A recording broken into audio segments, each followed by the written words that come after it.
Why would the council didn't want to actually to go back. The council actually didn't want to replace those toilets in the previous discussions. So yeah. That's what I guess a wee bit of probably we were thinking was about where responsibility lies and comes. Yes, well, certainly that's where the responsibility would lie. We would have to maintain those ones as well and clean them, etc. Thank you for coming along.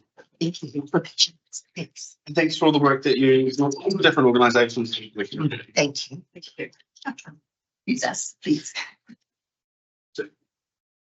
Up we have Amanda from the Alexandra Toy Library. Welcome.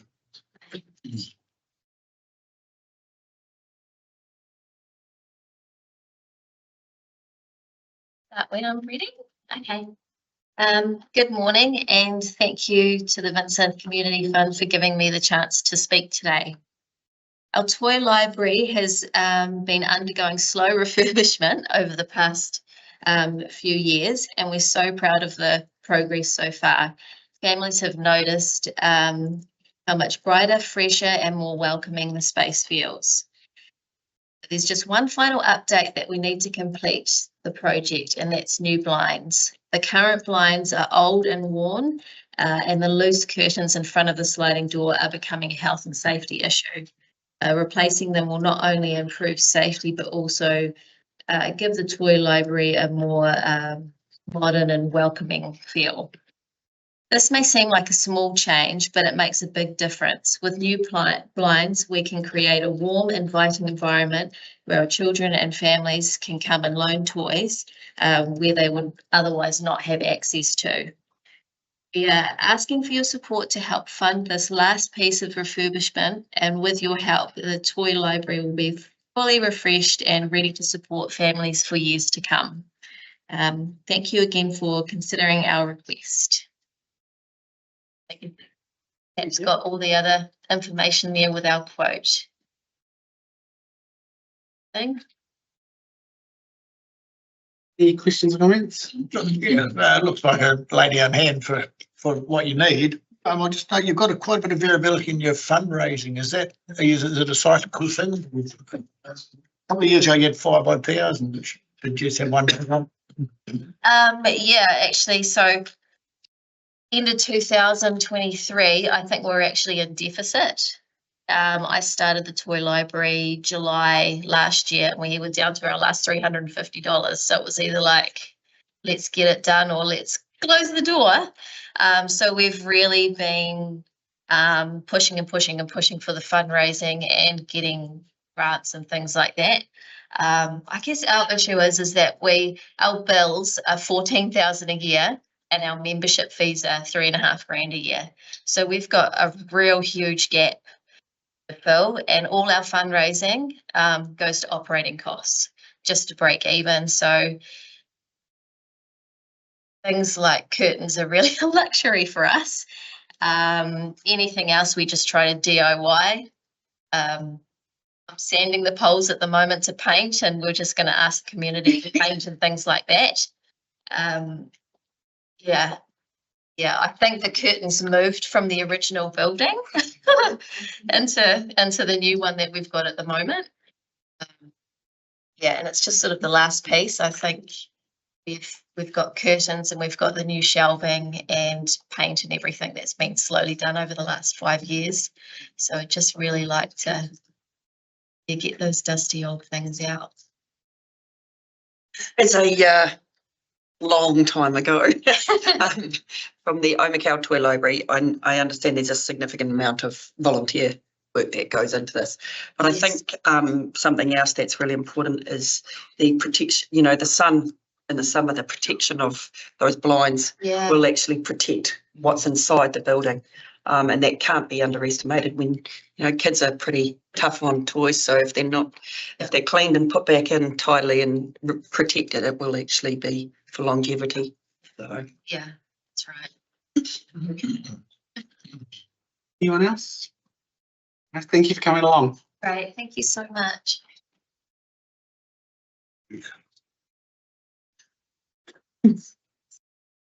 So we've got Karen and Bev from Keep Alexandra Inside Beautiful.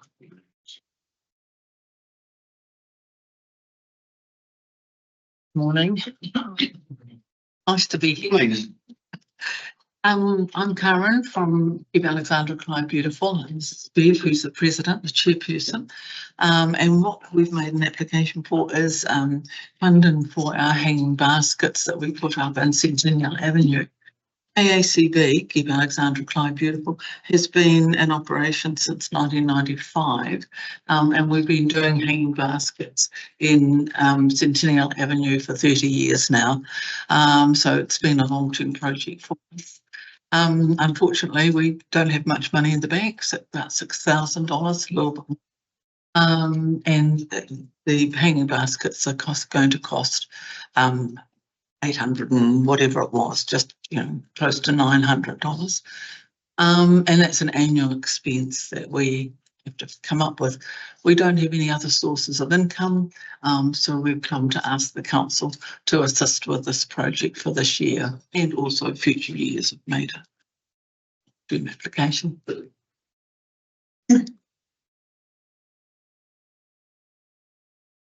Mostly our income has come from the Glad MacArthur Book Fund or council grants in the past, so we haven't actually got any other income.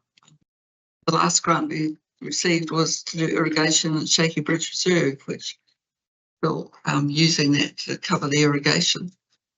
That project's been going well, so KCB have been reliable in the projects we take on, even though we're getting around the less people available, but we've still got people that are able to put up the hanging baskets, so that's pretty cool. In the old days, Asplunth used to help with that, but now we do it all. Are there any questions? Just nice pop of colour too. Yeah, we surveyed some of the shop owners a couple of years ago, and they're all in favour of it. They're very happy to have it happening. And they supply the water. No, your group is incredible. We see the minutes to committee meetings attached to our governance reports due to Roger being with us. And for the number of people you've got and the budgets you've got, the amount of work you guys do is incredible. So thank you for that. Thank you. Okay, if you know of anyone else that wants to join us, let us know. And we've got a clean up day this Saturday the 20th. I just saw a hand go up. I think the kids would love to help you do that project. Clean up day. Clean up day. During the week? No, so Saturday morning on the 20th. We're going to be near the netball courts and giving people a circuit to do. And sort of hope it works out. But it's just to help publicise Clean Up Week nationwide and people talking about looking after our community. And we don't expect it to be too bad, actually. We think it's been improving. What time are you going to be there from, Bev? 9:30. That might tie in well with all the people who have just finished their 5-kilometre run. Which Yes, we thought. and then they can We thought the walk around. run might be nearby. Yes, yeah. Neat. Some of them like 30. Some of them, yeah. Well, they're strong enough, aren't they? If they Yeah. run that fast. Yeah. I'm about to just borrow Tash for a few minutes, but afterwards, definitely have a chat with her. Yeah, we'd love to help you. Connections. Yep.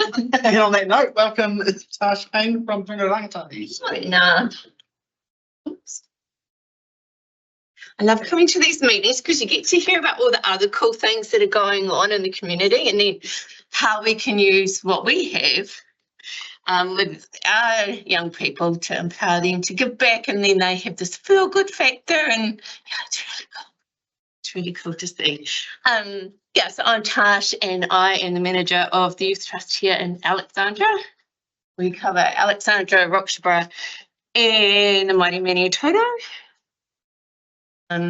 So We work with sort of vulnerable youth in our community, and that ranges from everything from friendship matters to family violence, to anxiety, depression, all those kind of things that young people are facing. Our role in this is to sort of be their cheerleaders, walk alongside them. It's in that counselling, and the mental health team and doctors are really, really good people, and they can really help them. They're not big, scary people, and yeah, it can be quite daunting for the young people. And sometimes, I suppose this year we're asking for an increase in our funding that we've always received from you guys, and we're super, super grateful for that.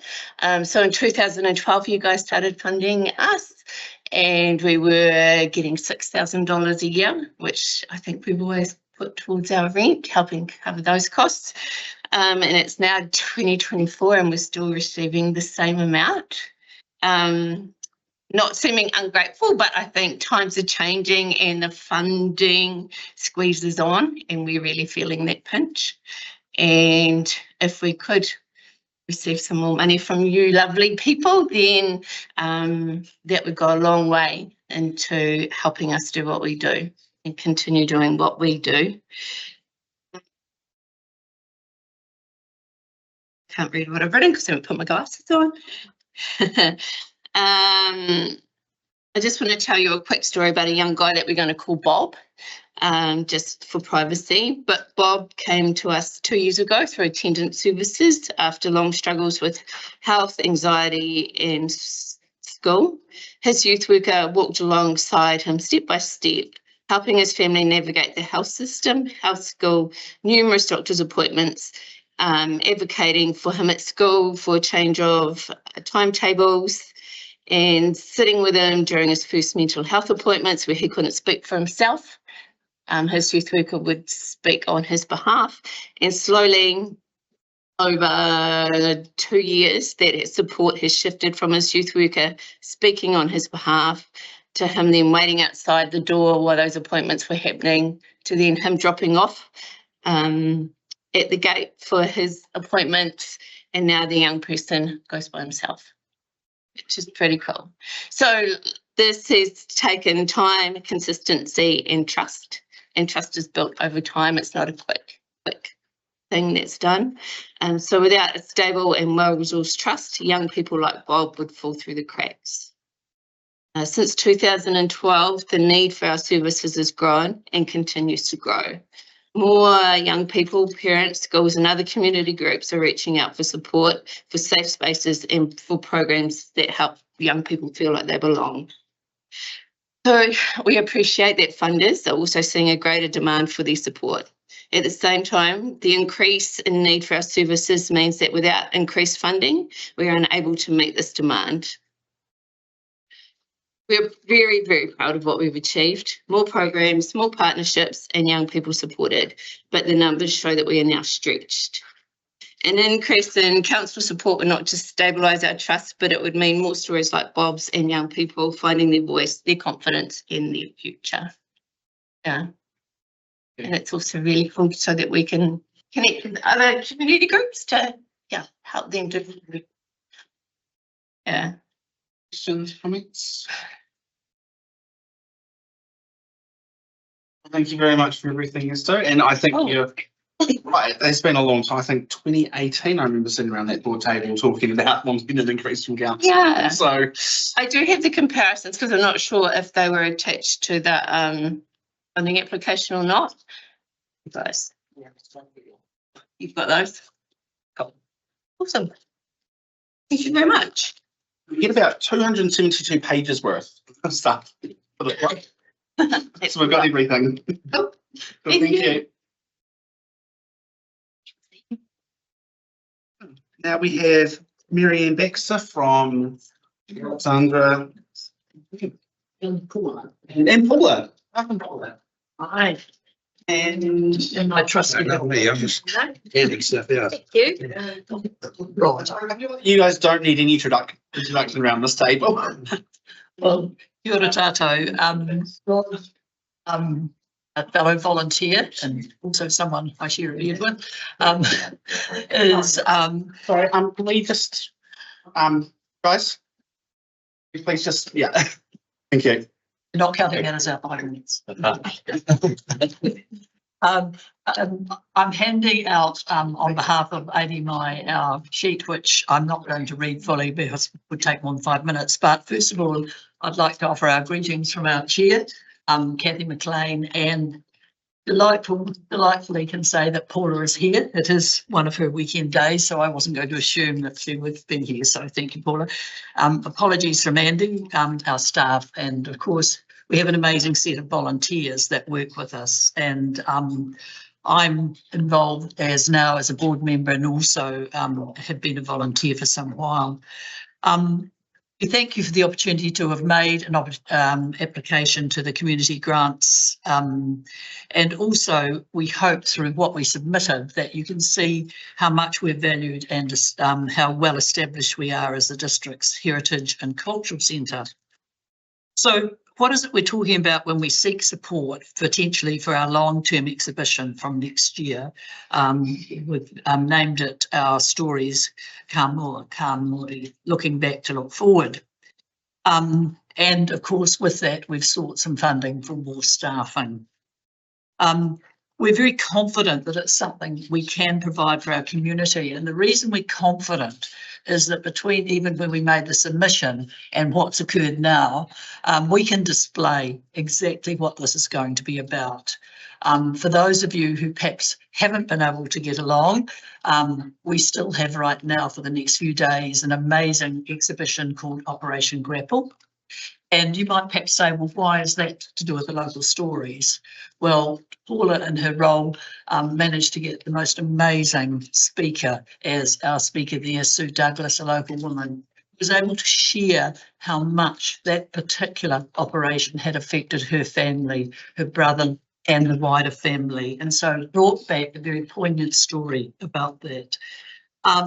The next one that we'd encourage you to look at and think about also in there. Oh, sorry, before I go on from that, one of the other things I want to acknowledge is that Andy Davey and his work there also interviewed his dad. And there's a lovely, lovely story because his dad also was affected. Again, another of our stories. We were delighted that RSA partnered with us there. So in terms of funding and working with different groups, we certainly have been very involved. Right now, we have a stunning celebration of what is going on. And this morning, I don't know if you're up to see our amazing moon at 6 o'clock, but part of what our winter stellar is like here was just glorious. Last week, Paula and Andy and our volunteers and partnering with the DN Otago Museum had the most amazing exhibition. 330 school children went through it. I ducked into the dome, as did many other adults. It was an amazing experience and we have so much to offer there. Again, partnering with REAP, Central Otago REAP, made it possible for us because of the costs they covered those. Woodstella Community Trust too. Oh, thanks, Paula. They're incredible what they put forward. Having Professor Brian Boyle for 2 whole days was, out of the box.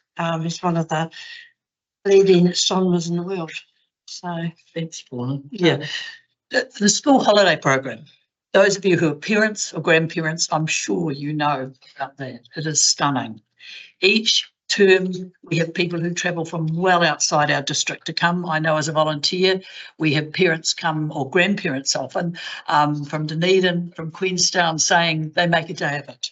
So it's not only do we get to celebrate within the museum, our town benefits hugely because they'll have a lunch, they'll go to the shops, really great. And the themes that Paula picks are wonderful. Matariki really fitted in well with where we were at the last school holidays. This time she's chosen history in September, and it's a time to celebrate our women's suffrage, which for many of us is a very important story. I hope for all of us, actually. The first All Blacks game. That's right. That's right. Absolutely, as was the last one, a great one to celebrate. The other one we had, which was absolutely stunning recently, was a poetry party. Our mayor was our first speaker there, and sharing what poetry meant for her was very much appreciated, as was the whole evening, which was commemorating and celebrating Brian Turner, an amazing poet, and it was a delightful set of stories that were shared there.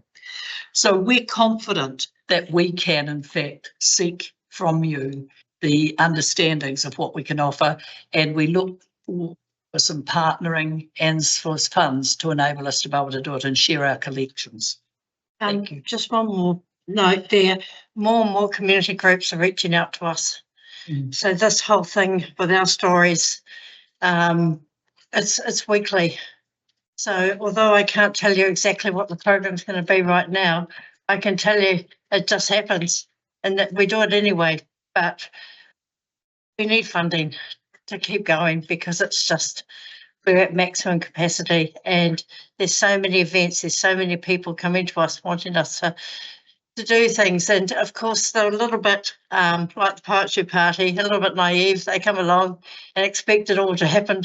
And of course, you're there spending hours and hours and hours to make it what it is so they can get up and talk and do their little bit. But there's, like all events, there's significant work behind the scenes. So yeah, the funding will help us partner with many more community groups, as well as having our own exhibitions and focusing on that theme. And just to add to it, just what we've been doing, the walk around the town with our leaflets of what's coming up. So to reassure you, it's not just a one-off, it's an ongoing thing. Thank you very much for your time. Are there any questions or comments? I've got one. Just great to hear about people from outside the district coming for the school program. Do you keep numbers on where these people come from? It's a bit hard, to be quite honest. We don't have the staff and ability to be able to do that. It's like when keeping doing photos, you might see a photo of one person at a table doing a school holiday program, because when it's really busy, running around like lunatics, making sure there's enough craft stuff out and all the rest of it. I do want to note also this Operation Grapple that we had people from Timaru, families from Timaru and from Wanaka come over because their grandparents were part of that as well. Applications, 20,000 for our stories, which is the next one. But is that just one of a series of to get some momentum around those events? Very much so. Yeah, but what we were also saying is de facto that is happening now. That is the work that Paula and the team are doing. It's constantly looking at the stories, Tony, but it's the whole thing of how do we actually, from an employer point of view, how do we support our staff to sustain this? We know we're pushing them, as I've noticed in and we cannot. Our issue is sustainability. And we're passionate. We're not going to, do everything we can to not be seen to walk away from this. And I guess what we're saying is we are an asset that is actually, for the council is a great way for making a statement about what our district is about. And that's why we're seeking that partnership. It offers the money of war for a lot of professionalism, as well as a bit of operational, which will enable us to sort of rise above and not have one raving lunatic who toys out the front every 5 minutes. But it also That wasn't in my notes. it also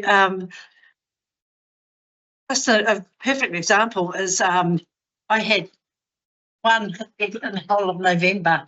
And I think this is 2 months ago in October. I now don't have a single weekend free in the whole of October and November, because that's how the community groups have already come to me wanting to do things over that time. And it's just, and it's hard. I really appreciate you all around this table here, because I hear all these submissions every year, and I don't know how you make the decisions, because everyone's got a fantastic story, and it's hard. And that's the same with me. It's why I keep accepting them, because I'm just like, I can't turn you away. Oh, yeah, so where do you stop? You don't want to. No. Thank you. Very much. Thank you.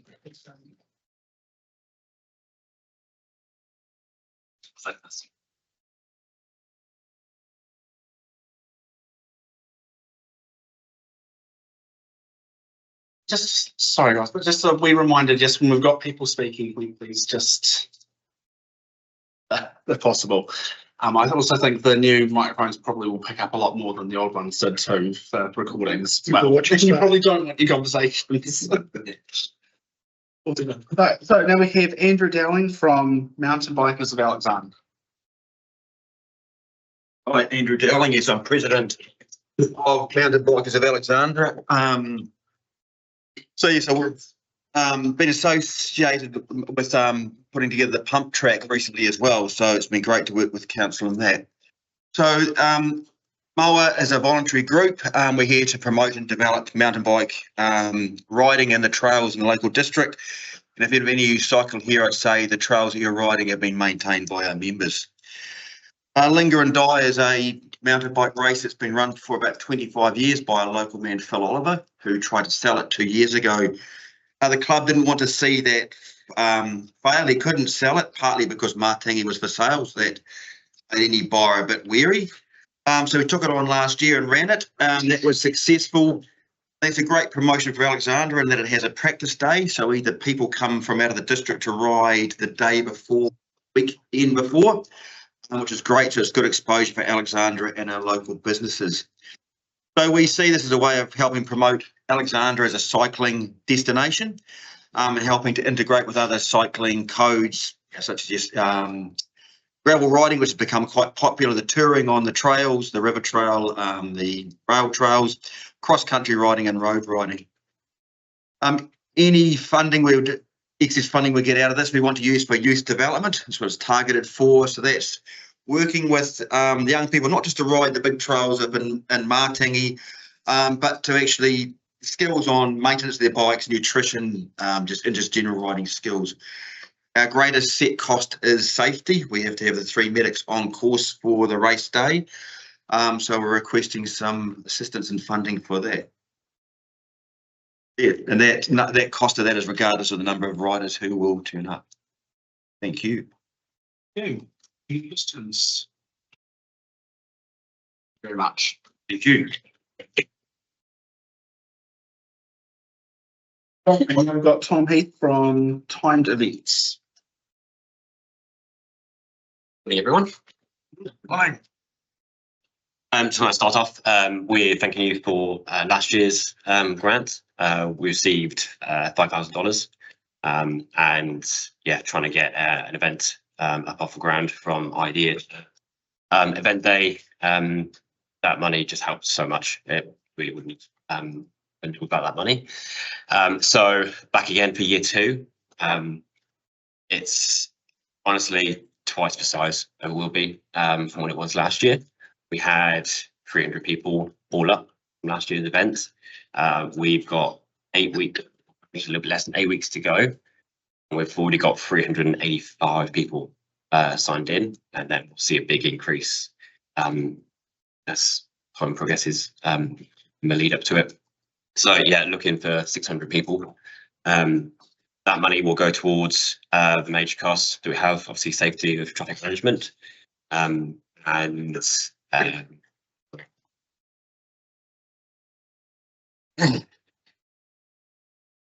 so the dock fees as well. So we've just got a 10-year concession, which obviously secures our future for the next 10 years on river tracks, which is incredible. That is a one-off cost that I'm looking to cover, and then how we can add to the event as well. Obviously, we're hosting at a school, so we've got some kid entertainment planned for that. And then the other thing is to just push Clyde as a tourist destination as much as possible. So we've got a videographer booked. He's a local lad that's done some work for the council, Will Nelson. So we've got him booked to do a promo video, obviously, and then use that video for the next decade to sell the town and sell the event. So yeah, looking for those one-off costs for this year's grant. Just to give you an overview of the audience that we're targeting, we've got probably a third of our people in Clyde and Alexandra. Everyone else is from all over New Zealand, predominantly Dunedin and Invercargill. Lots of people from Queenstown and Wanaka from those hubs. Our furthest participant who's entered is from Austria. Someone here on a 2-week holiday. So that's pretty cool. And someone who's from Perth, who's using the event as a catch up for friends. So it's really, really cool. The event itself is designed to be as inclusive as possible. We've got 75% of participants are women. And we go through the comments because we ask them when they enter a fun fact or tell me something about yourself. And there's just so many comments of I'm getting back from injury, or I'm taking up running. This looks like a cool thing to do. So it's amazing to see that it's not designed for PBs. We're getting people who are new to fitness or trying to get into it and do something with friends. So it should be a really good vibe. So your dock concession that was a couple of grand, but that's a one-off upfront for 10 years. You no annual. There is annual costs. But I will look to cover those through the event itself. Yeah, there's a $4,000 management fee, so a $400 management fee, I believe, each year, and then there's a participant fee on the trail itself. Okay, that's cost at the commercial operator on where. We just look for sustainability of events where can be fun. So as well as the growing numbers, I was looking to see if it might have been a one-off, but it's not. Yeah, that $2,000 is a one-off. Yeah. I do have one question. In the application, it's saying here that for that part of it, we applied to a hot tub hire of 520. Just given. Oh, sorry, that would be the carousel. That would be my other event. Yes. Yeah. I'm just.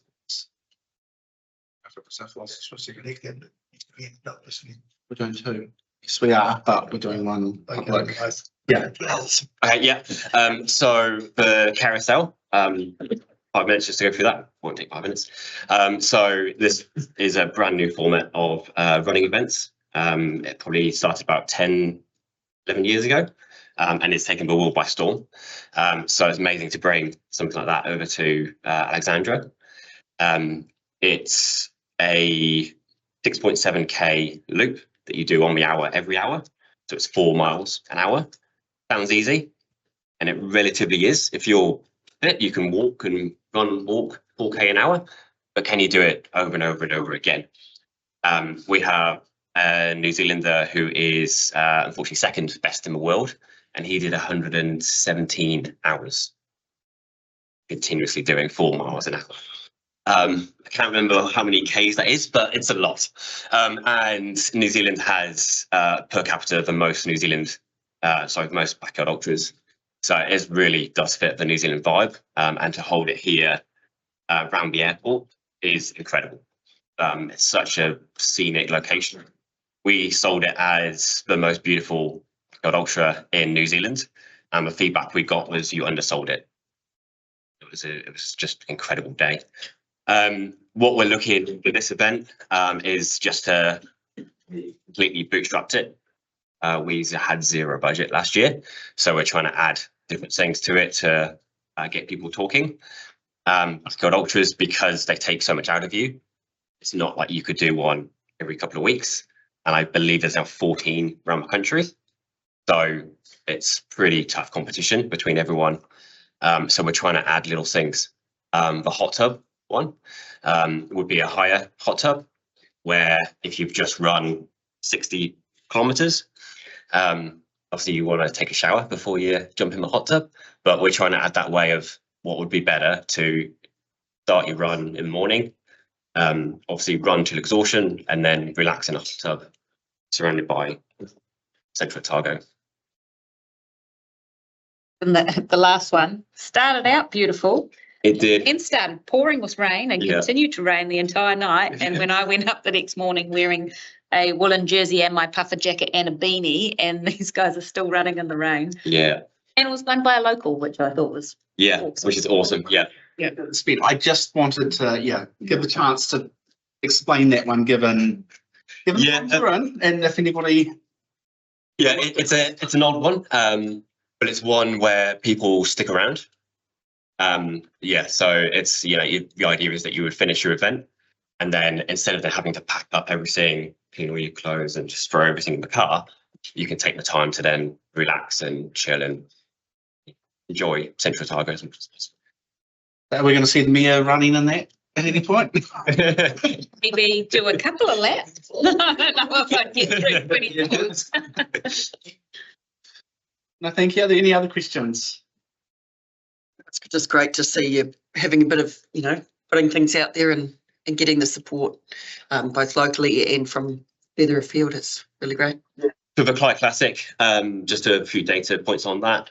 Our social media reach is just under 100,000 people. So yeah, lots of people are seeing it. The idea of that videographer 2-minute, 3-minute film is to then push the region as much as possible. I've got on the website basically a list of all the local businesses, from accommodation, eateries, activities, to try and sell it as a weekend. We hold it early Saturday morning, so that you can then go and can do your 5K, 10K half marathon, and then people are then going to go into the cafes and restaurants for food, hopefully stay next day, and then do some bike hire, jet boating, or winery tours on Sunday. So that's the big plan, is to really push it as a tourist icon for Clyde. Cool. Thank you. Thank you to everybody that's come in and spoken to us this morning, and to all the other applicants as well. It's always one of the funnest parts of being on this board, is hearing from all the different groups out there in the community. Yeah, then we get to the hard part. All right, so we will move into this. So we have got the confirmation of the minutes from the 29th of July 2025. Somebody have any those? Roger, second, Tony, all in favour? Aye. Carried. And then just a reminder of your obligations in respect to declaring interests. Are there any for this meeting, Tracy? I'll have to step outside on that report. The RDA. Yeah, I'm a VCB rep on both the ADMI and CV, but I'm non-voting, so I don't have any decision-making capacity there. So I feel that I can still take part in the discussion. Yeah. And I'm just going to note that a very rare moment of Martin not having to declare anything when it comes to grants. Nice to be here. Great to be here. All right, so we'll move on to page 16, agenda item 25.6.2, which is consideration of the provision of a chairperson's grants fund. Alex, welcome. Thank you. Feel like a really procedural interlude and a really community focused day. So this is one of those really procedural things. A year ago tomorrow, we workshopped together the new grants policy. Out of that, we set up the idea of a chairperson's fund, where a chair could approve a small amount of an urgent application between funding rounds. In the VCB area, we accept this is likely, in theory, the chair could, but the fund's likely to be subscribed, and that is what option 1 would leave you with. So here for any questions. Just one, and I may have missed it earlier, but in the report, but just with the amount, it is, let's say it's not oversubscribed and the amount is there. It's not it doesn't accumulate, does it, over the years? It's just if it's there and if it's available and if there is a request for it, that applies to that 1 year only. Correct.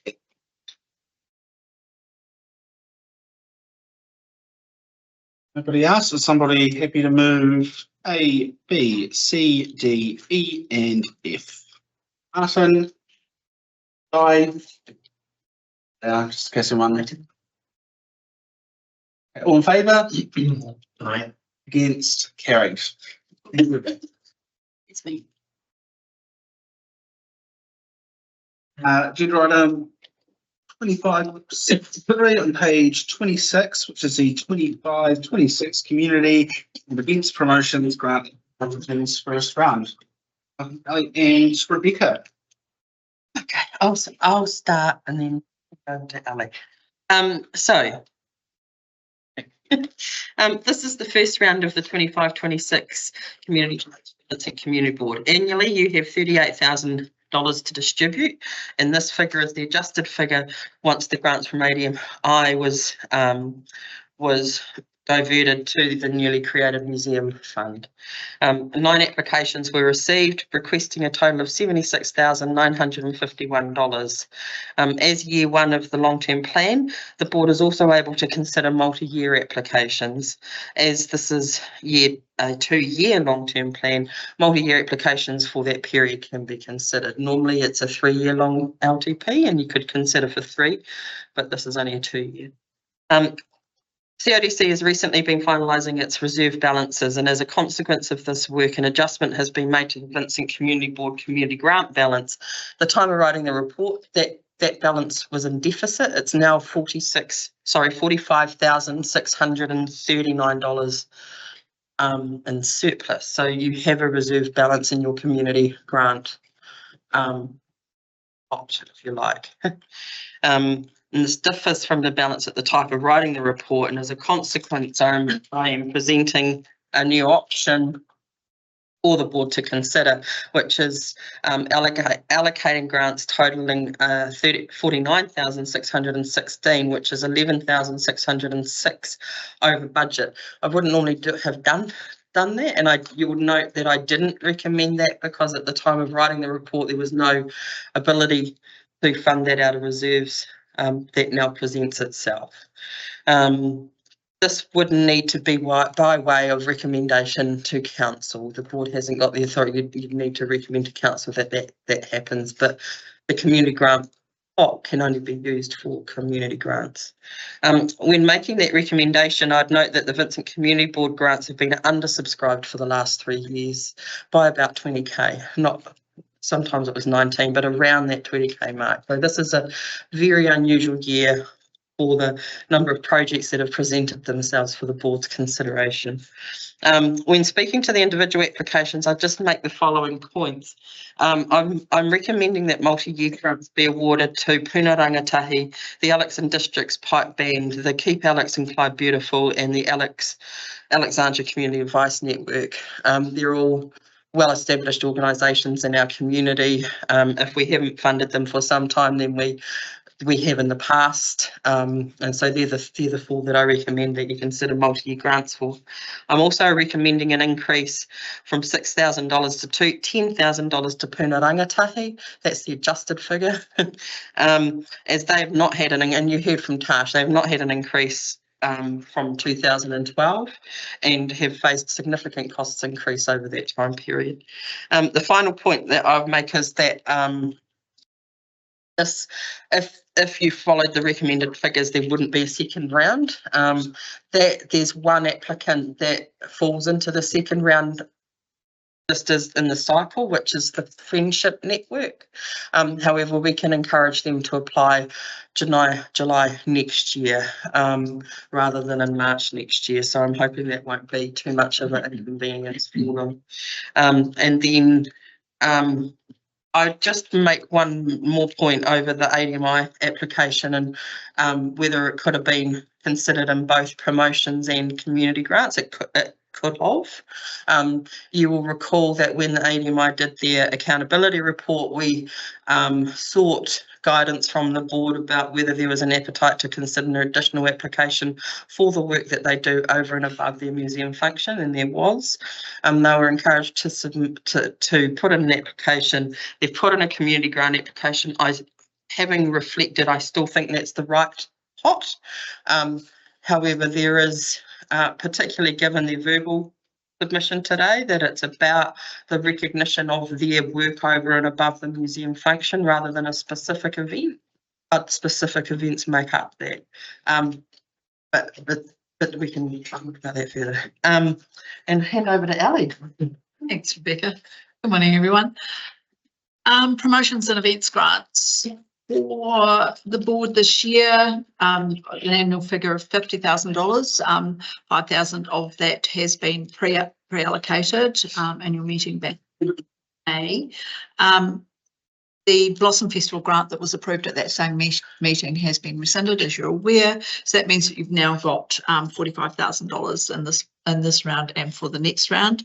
The total of the 3 applications received is 20,957, and that means that you've got the ability to fund those at the level that you're comfortable with, up to the full amount. Just with regards to each of the individual applications, with the Clyde Classic event, you'll see in my assessment that one of my main concerns is around reverse sensitivity in Clyde and the impact that community and those businesses have had for a number of reasons over recent years. And I have, with support of our roading team, encourage them to be sure that they do lodge their applications in as early as possible. Unfortunately, I don't have an update on where that is at for you. A benefit of that Tom didn't necessarily highlight as well is that he does put 25% of the entry fees across to the Clyde School, and last year that covered the purchase of sunshades, which is a great outcome for that particular school. It's a well-timed event in the visitor season. It's a traditionally shoulder, so you've got capacity there for people to be coming in and spending time here. When it comes to the Backyard Ultra, I've checked with the team on the airport. They were very happy with how the event was run last year, and there were no concerns. The event is at probably a really busy time of year for Central Otago. It's coming on the back of Easter. Next year will be particularly busy. We've got a massive motorhome event in Cromwell the week before Easter. We've got Warbirds in Monica at Easter, and that will be school holidays as well. I think that those events all have quite different audiences, so it'll just be capacity that will be an issue. When you look at the recommendation, what I've taken into consideration is the scale of the event, the proposed scale of the event, and what similar events have received in the way of funding. So that's where that figure has come from. The Linger and Die, again, really well established. That event is actually this coming weekend? No, weekend. So that's quite soon. Again, a great time of year to bring people into the good shoulder season, and a great group of people that have done a lot for cycle in Central Otago over many years. So really nice to see that come together. Those are my key points. Thank you. So we get started then. Oh, we haven't pulled it up. You happy to do the usual go through each one? I thought this time if we flip it, we could do the events and promotions first, just because they seem to be a bit more straightforward. And then we can come back to the community ones. So first up, we have got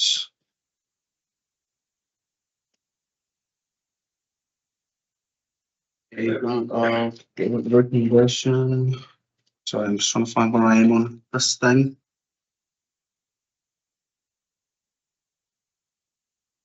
Okay. I'm second that. We're moving very fast to this one. So, anyone got anything else I'd like to say? Okay, all in favour? Aye. Against? Martin and Okay. That was very speedy, didn't even. There is another one, I think, underneath that, Sarah, isn't there? The, And that relates to. yeah, does that just relates to those? Then consents and things. Actually, don't have that in my list. Is subject to them Yeah. getting the required road closures and the like. Yeah. So that's more about the grant rather than what things we Yeah. get. Notes that it is each grant's recipient's responsibility to obtain and or have in place the appropriate consents, plans and licenses, including resource consent, health and safety plans, etc., as required by legislation, agencies, property owners and or individuals to undertake. The type of that. I think Adding that small mouthful to that. No, but it was not in the first draft that I have, so I will just add it in every time, if that's all right. Oh, she's got a copy of the hard copy.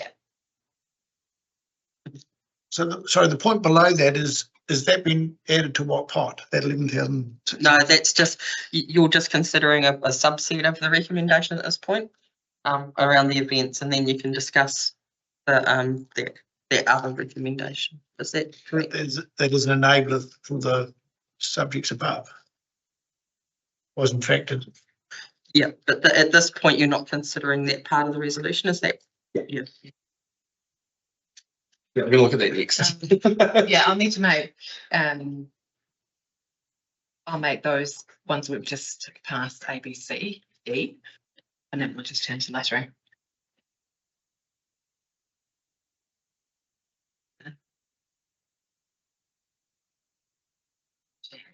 But we all heard what it was. Happy to move that as well. We can second it, Diane.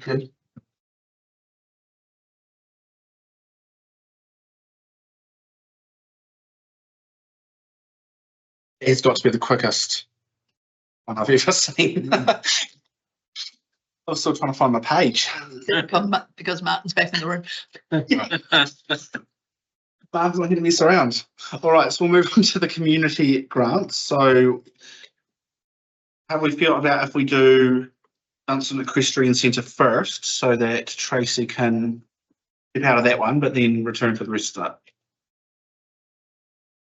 So freezing. So the amount requested is 15,000, and the recommendation. Which one are we using? The red or the? I've changed it. I am recommending the 15,000, but that is to follow those recommendations, and would require the board to accept my recommendation of recommending council use of $11,000 of the reserve fund. How are you feeling about that? So you've got 45,000-ish in that pot, and I'm recommending the use of 11,616. So if we overspend, you're saying we go to the council and there's money sitting in reserves from unspent promotions fund that we can use. Unspent community grants. Community grants, Yes. which will be confirmed by council. You need, it's because it's above your delegation. Exactly, right, okay. Yeah, Are we saying we do this potentially with this one? I think Or are we just chucking them all together with that? if the money has been unspent and is currently sitting in reserves, and we're confident the council will approve that, which I am, then we should look at the column on the right, which is the maximum amount we can give, because there's no point that money just sitting in reserves and being rolled over from year to year. Let's get, it's there to be spent, let's spend it. We are deserving. We have. Yeah, and we have. You know, we've gone through this, we've looked at what these people, what these various groups want and what their dreams are. We accept that. I don't know whether we need to actually look at this line by line. We could, you know, if there's anything glaringly coming out. Two things in there crying out for it, I think, is that's one. And ADMI. They're the two that are being for extra, aren't they? And you know, again, these are all worthy groups. I mean, I know what the Alexandra Citizens Advice Bureau does in this community. The work it does, you know, it's something that I'm keen to carry on supporting. I don't see any of these groups being cut. The best thing we can possibly do is give them as much as we possibly can. You may as well come back to the table. Is that if you're going to council, that it's tagged to one or two specific And ones rather that's than my a thinking lot. as well, Yeah. because otherwise we're just going the whole lot, and if council says no, if we tag it to one or two of these, at least we know the others are getting the funding. Yeah, but I think it's a bit more clear if we tag it to specific. Either way, spend it. Either way, spend. So are you thinking 15 for? So the consequence of that would be if council said no, they would get nothing. Yeah. That is the risk. So why don't And so then I would go back to my original recommendations, which were the reduced grants. That's why I've done it this way, because there is a risk. So we should do the reduced, and then as a separate to that, recommend allocation of the 11,600 as a secondary. I'm just highlighting there's a risk if you put the just, and so let's say the Dunstan Equestrian Centre is the one. Say that you want to use $11,616 reserves to fund that. If it goes to council and council declines, then it would end up with a grant of 4,000-ish rather than 15. So that's what I'm saying. If we process on your recommendation in red, which is within the 45, and then subsequently we say the 11,600 can go here and here, just as a subsequent. And then if that falls over, this doesn't change. I'm not. Your thoughts, Tamer? Effectively, what you're asking is to make a backup resolution in case the council says no. We've got a firm recommendation because we've got 45. Mm. So that's that we get that over the line, and then we recommend to council that there's 11,600 unallocated. We recommend you allocate that to two of these entities. Sounds like a plan. You've got a firm recommendation of 38, Yeah, not 45. yeah, you're at 38, not. It's 38 and 49. 788. Yep. Okay. Yeah, thank you, Sarah. A bit hard to read. You go I'm gonna do the maths and up, then the promotions one, if you go up. At least 7,000 for the next round. Now, just to complicate.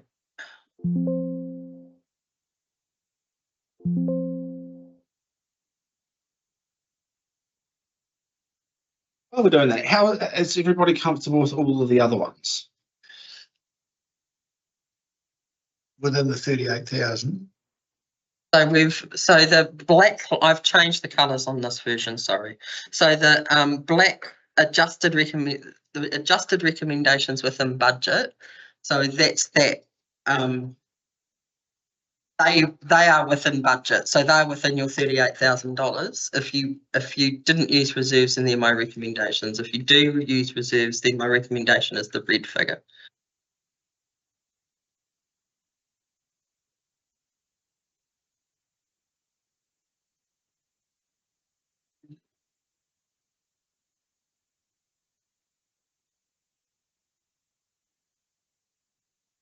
And the figure, if you go to the bottom, Sarah, those no, so the total figures there in bold, they adjust if you wanted to change any of those other figures. Those figures were adjusted. It tells you what you're left with or over.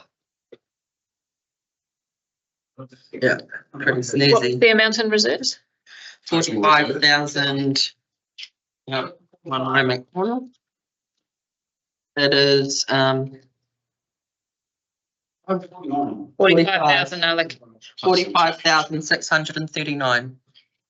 Sitting in reserve, okay. And it cannot be used for anything else. That's the community grant reserve.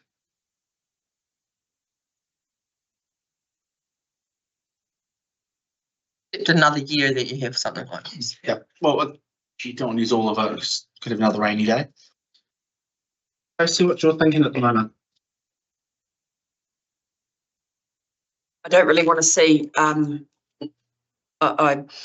hearing what Rebecca's saying, that there is a risk. Just remind me what date that will come to council. September, the 24th of September. Okay.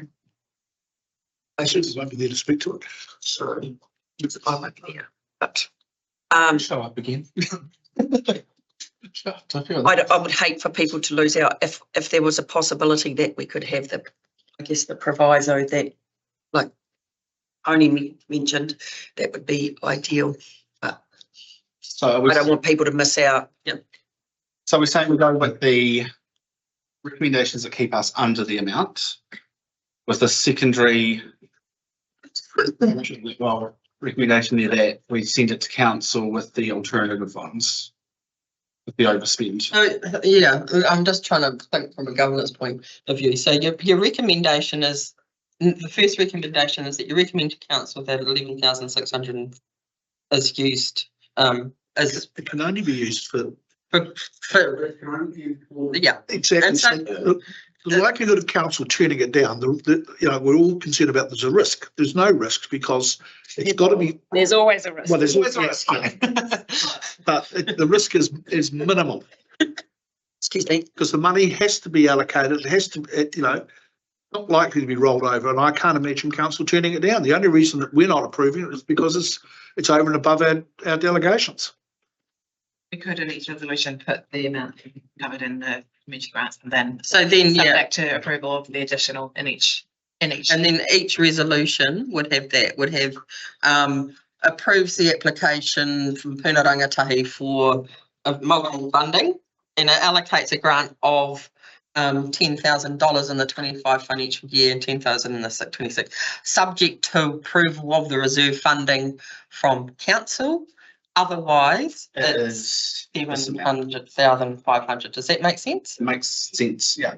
But now Sarah, you just said Around, so other than keeping this and then going subject with the additional 5,000, subject to the approval from council. so. It's every grant would be using my table, and so it's not. So it would be. Sorry, every part of the resolution would be the two figures. So it would be $15,000 to the Dunstan Equestrian Centre, subject to approval of use of reserve funding, which if that doesn't happen, then it's 10,000. Yeah. Aye, got Does that make sense? We need to So, say that and while Sarah's writing that, well, I think that comes to the next question is, are we doing does the board want to do multi-year? So we haven't actually addressed that part of the question yet.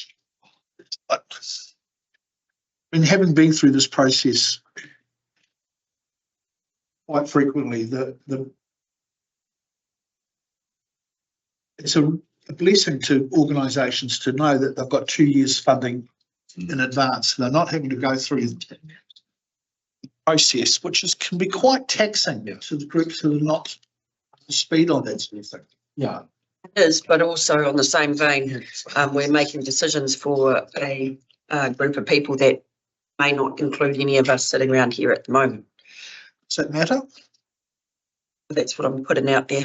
Just I don't know. Well, I mean, Can we just get this for Sarah? So approve a grant of 15,000 to the towards Sarah, and then at the bottom it would put if funding is not approvable. If approval is not granted by council, Sarah, we need to put in there the alternative. yes, If you want. but Sarah, it's not the subject to. So it's you don't need that 5,000 bit. So it's subject to approval of reserve funds from council. Otherwise, because you're putting the second figure in, so you don't need to put the difference. Okay. And then it would just be comma, otherwise a grant of $10,000 is approved. Yeah. Improve 10,000. no, because It's related to approve 15 unless you can't get the money from council, in which case you approve 10. Yeah. Approved. Would that top part then become recommends to council a grant of? Oh no. No, because you've got that as a separate resolution, you've got that as a Yeah. separate resolution. You've got a resolution that is you're recommending to council use of $11,606. Somewhere, Sarah, haven't you? And I've got that at the bottom. So that would be number one. That's your first resolution.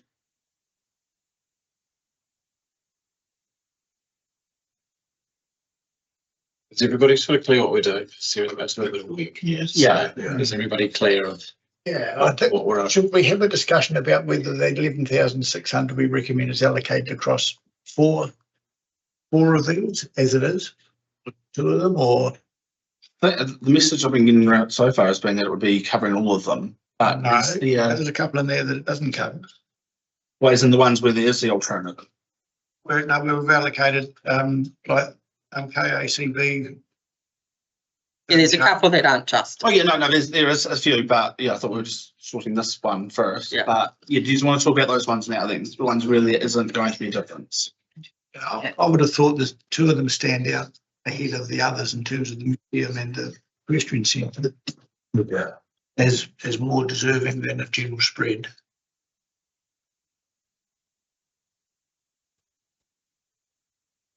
What are you wanting to recommend then? So I would have suggested that 11,600 gets allocated across those two rather than across four. Which two? The Museum ADMI and Equestrian Centre. I think it's interesting. Please. While Sarah does all of that work in the background around the resolutions, you might just like to go through each one individually, and then you can clarify if the board does want to support that one and to what level, and then people can determine if there's a priority arrangement as to what's more important than any others, recognising they are all very important. All right, so we'll start from the top then. Puna Rangatahi. Recommend, if you're sticking within budget, I'm recommending an increase to 7,500. Yeah. If you're going above budget, I'm suggesting an increase to 10. In both cases, I'm suggesting an increase to 10 for year 2. A, that multi-year funding happens, and B, that it's 10,000 next year. So that's where my thinking is saying we leave it at 7.5 for this year and 10 for next year. Don't allocate any extra from 11.6. Then we're straight back into the argument. That's right, that's what we're here for. We're here to have this conversation. So I disagree with you. I just disagree with you. I'm actually in favour of sticking to going to the 10.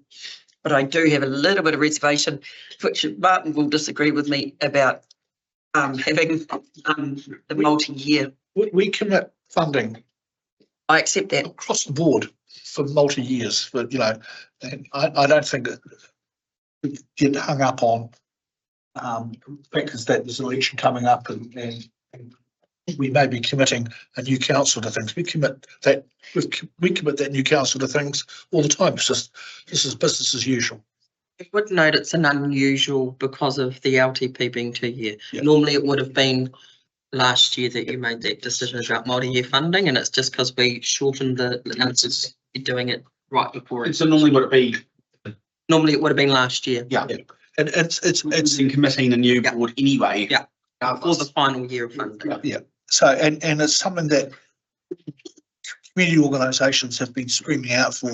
They want the certainty and they don't want the hassle of having to do this every year. I agree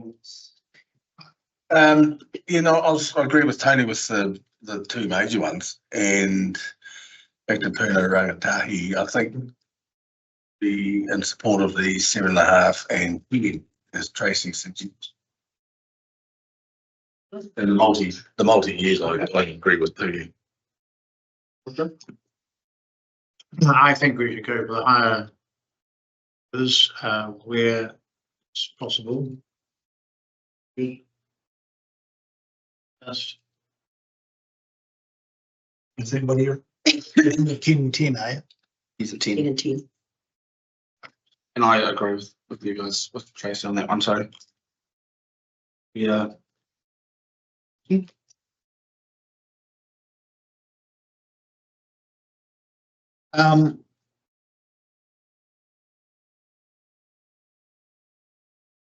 I would support any extra funding going to the areas of greatest need, and I think the museum and the equestrian centre's got that greater need. So I tend to agree with where Tony's coming from, that we leave Punarangatangi at 7.5 and 10, and if that 11,000 is available, then that's split between wildlife disabled and ADMI. Okay, so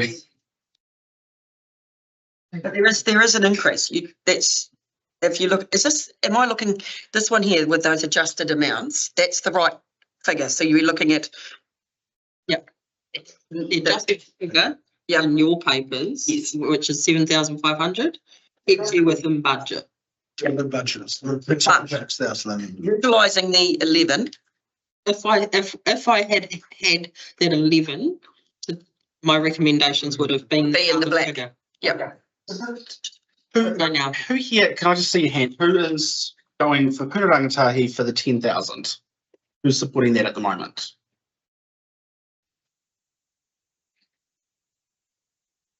Sure, what you're thinking. Let's keep at 7.5. Okay, so we'll lock that one in at 7.5.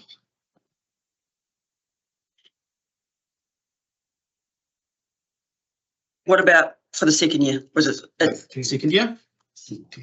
10? so 7.5 and then 10 for Punarangatangi? I went to. No. That one now. Stay as is. Yep, okay. Alexandra and District's pipe band. As it is. Yep. Where it is? Tracy?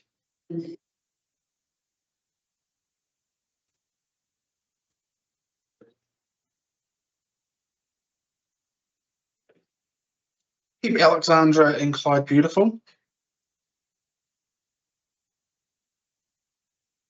802. Leave that where it is. So they've asked for multi-year funding, haven't they? Yeah. So just, It's in the recommendation Yep. up there. it's cool. Yeah. Juniper Close. 2000s. Thoughts, Tony? I'm going to go to you first. Yeah. Given the amount of pressure we're under, I'm running 100 miles an hour with this, I have to say. I know it's a problem that needs fixing. I'm not sure if it's our problem. Okay. Tracy? Oh, Martin? Have those things been funded through the Arts Council in the past? No. So where's the funding come from for the other boxes? The chorus. So that's boxes. Taurus doing that one. Yeah. So this is ours. And because it's bright, reflective, it is, I went and had a look at it, it sticks out like proverbials. So, I mean, so it's ours, it's council's here. Residents of Juniper Close would really like to have something of that ilk at the bottom of the street side. I'm quite relaxed about it. 2K. Yeah, I'm a bit sort of on the fence, but it's gonna come in line with their ground. $2,000 on you probably go with it. I think it's an eyesore. I think it needs to be covered up somehow. And the residents of Juniper Close have chosen the mural, as a means of covering up a mess. It's ugly. Tracy? Do we have any other boxes that that's the only one? Yes. Oh, no, I can't answer that question. I don't know if there are other utility boxes that are similar. But this is the only one we've been approached about. It's the only one in front of you. Okay. We had 3 or 4 meetings ago, but there's something else going on, big power thing out. Is that in the park? On the side of town?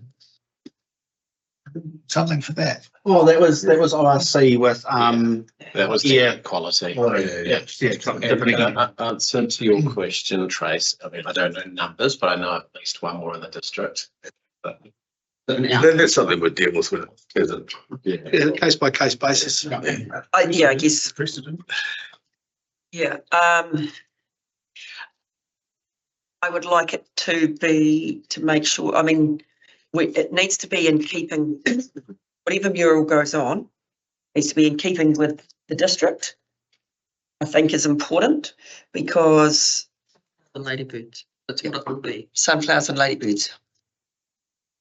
There's a turtle on the one in front of. I know. the chorus box in Yeah. front of the- That's irrelevant. There is a, yeah, Because you're talking public art here. I mean, that's a matter of personal taste. And, oh, yeah, I just have this vision of somebody in the street saying, I really hate that.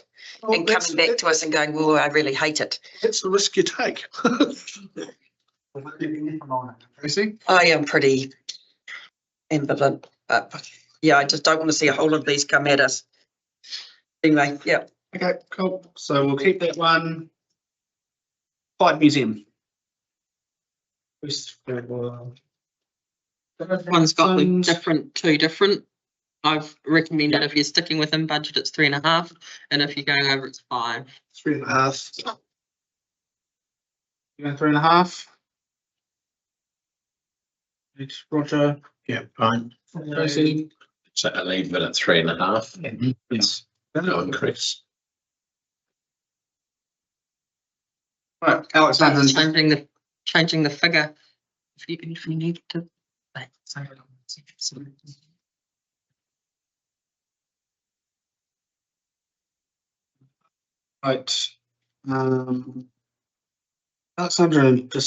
Alexandra Districts Museum Incorporated. So I've given two different. Yep. Yeah. 7,500 and 10,000. I'm just going to say it. We've reduced this grant by, it was 82,000 for Central Stories to have that funding elsewhere. Now we're having a conversation about a further 10,000 on top of that. Plus the fact that they've got a building, the rent's what, $1 a year. I get everything that they do, but they're a good use of money when there's going to be, when we're oversubscribing that. And I get we've got the reserves there, but there are potentially other community groups out there that are struggling as well. They haven't come and we haven't seen them. This is, it's not the possibility of other people out there.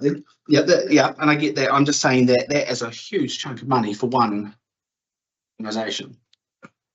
Oh, to be honest, I'm in support of the higher amount. I think, just the work that gets done in there cannot be underestimated. Totally agree. It is so significant what's going on in there, and there's a huge amount of volunteer stuff, excluding the staff. There's and I guess this leads to a question that's beyond our table. Interestingly, despite the conversations around what is and what isn't a core service, the Minister of Local Government did stipulate that museums are a core service of councils. What a museum is now compared to what it was back in the day is a completely different conversation, I guess. Yeah. Museums now are not repositories for grandma's stuff. Museums, like libraries, provide a broad range of services to the wider community. They act as a conduit for information to visitors. They cultural hub. I mean, what's coming up in September? And if Central Stories didn't exist, this community would be missing out on those experiences because who else would do it? I look at the reach. Last Friday, 330 kids. Yeah, it's one day. I guess that for me is probably the difference. I had talking to somebody who has accommodation in Earnscleugh Road. They got referred from a casual inquiry, Central Stories. This is a retired lawyer from America who's coming out for a cycling holiday. Yeah, kind of covering the whole environment. I'm, as Paula will know, I'm very supportive of central. So I just thought I'm just going to bring the other side of this argument, not necessarily the one that I believe in personally, but I thought it was worth that because I think there does need to be a bigger conversation at the other table around museums. I think the museum strategy was a good starting point, but there's clearly a need for a bigger conversation around the That's the funding. bigger issue, I think, is the first cab off the rank we see for district-isation, and we're feeling the heat at this table. Yeah. If I think, yeah, there's more to send a message to, maybe to the other table that there needs to be more of a conversation in the next term around this. Otherwise, it's going to keep coming back, I imagine. And I think there is also a conversation for this table because you know this community. What does this community prioritise? It has been pretty clear. I mean, I think about all the times that they have come and presented their case, and it's always very thorough. Yeah, I'd like to see the higher amount, please. It's the higher amount for them. There is just, Yeah. just administrations. So we're going to need that table, Sarah, We just want to adjust Yeah. the sums on that. I'm sorry, I'm just because you've give you time to put you to as well. That one's going. Can tell a story. Okay. Alexandra Toy Library. Can I speak? I would like to propose that they get the full 1,400. I fully back that. Can I do that? You can. I'd just note that they didn't have a quote to justify that amount of spend. They included installation costs, which there's not an actual cost for. Didn't they say that was that not them that said it was DIY, they can install? That's right. So why would we pay volunteers to install the blinds? They've included a quote in the supporting documents for the, So is that the 1, 2, 3, 4? Yeah. which is the 1, 2, 3, 4. I've given them benefit of a doubt that they've lost the discount. So that recommended figure is slightly higher than if I was just sticking to the quote. Yeah. Because it's some time since they got that quote, and I thought they might not still get that discount, and so that 1, 2, 3. But you still can put a different figure, Tracy. I'm explaining that figure. The figure was based on the non-discounted cost of blinds. Okay. Which then gives a little wriggle room if they can still get that discounted amount and they've got that towards the installation. Yeah, well, I'm happy with Rebecca's. Okay, so we're happy to leave that as is. So that's 1, 2, 3, 4, Sarah. First figures, 1, 2, 3. Right, Alexandra Community Advice Network, it remains the same regardless. Change this. So we're happy with that. And then the Dunstan Equestrian Centre. So we're saying 10,000, but recommending to council for additional. So we're going to need the table because of these adjustments. Yeah.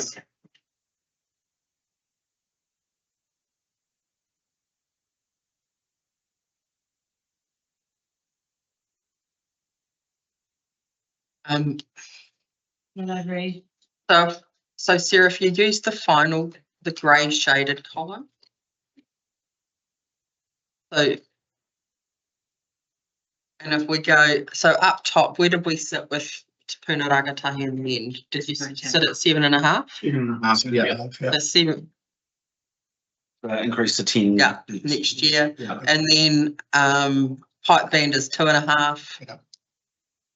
And then Katie is 882. And then Juniper is 2. Clyde is 3.5. 80 miles at 10. That should be 3.5. That one. Is it gone? Done very well.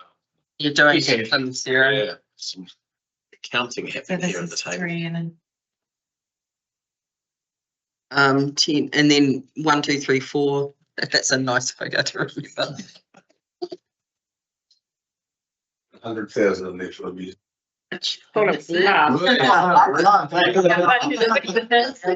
Following quiet for a bit. Good night, night, Paula.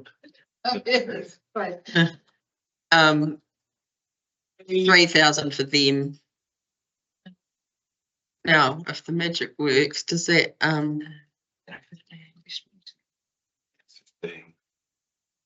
what does it do? Same. so that's over by that amount. So can someone read it? I can't stand it. Six over. Oh, look at that. Go to 6 over. Still leave your fine. 1,616. 616 over. Okay. How about that?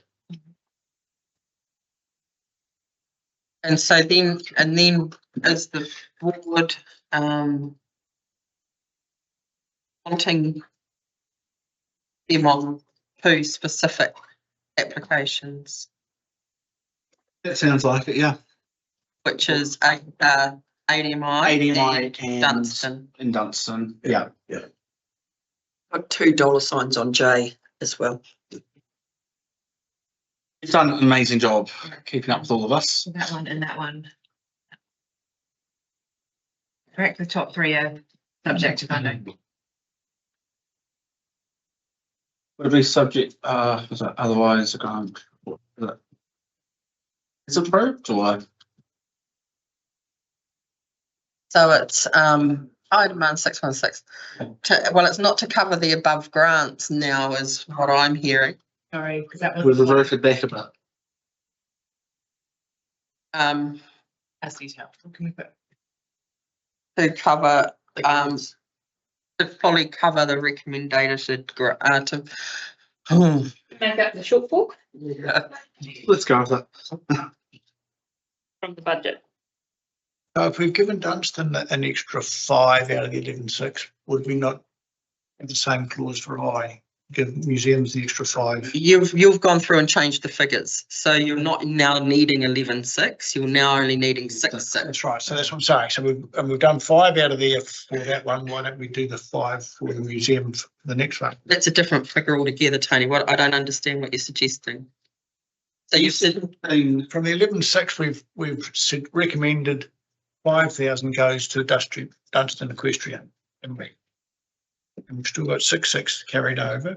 11's off the table now. No, it's off, yeah. So you recommended 5 and so you only need another 16. So you've gone and cut 16. so what I didn't have given you recommended figures if you had that 11.6, but you've cut those, you've cut some of those. So you no longer need 11.6, you only need 6.6. Yeah, because we were discussing whether or not we increase it for all of them, the recommendation, but we've chosen not to, so it means that 11's dropped down up to 6 something. 6,616. It's a cool number.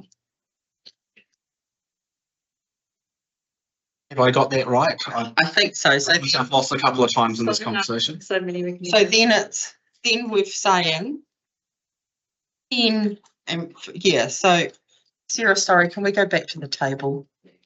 So if in the table, we've got Dunstan, is that 15? Yeah, and that's over 6. So can you change that to 10, the 15 to 10, just to see what that does?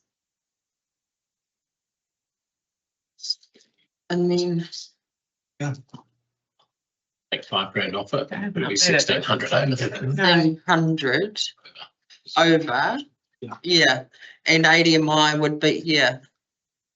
So that works. So if you go back to your, I was just double checking the figures. So if you do, sorry, 15 grant to Dunstan, subject to approval of the reserve funding from council, otherwise a grant of 10,000, and similar wording for ADMI. Is that the mood of the room? Yeah. But that's the only 2 that we've got subject to one. Yeah. Next week. Is the word so would be approved? Are we approving? Are approved. Yeah. And so it just means those 2 wait until the end of the month to know their final amount. Yeah, they know something's coming, they just. Yeah. Does that mean it's 6,600 for the next round? No. No. How much for the next round? Nothing. 0. we've wiped it out because we're now going into the reserves of 6,000. So there's nothing for a second round. Yeah, I don't know if your table's working, guys. No, because it's It's when not- I it's not changed working. it didn't update. Yeah, so I don't know if that total number at the bottom there. is- No, it's not, but it's. See what? Got a mixed genius in the room. So I think if you just highlight all of those cells, we can just try that. And you just see what the total is by team.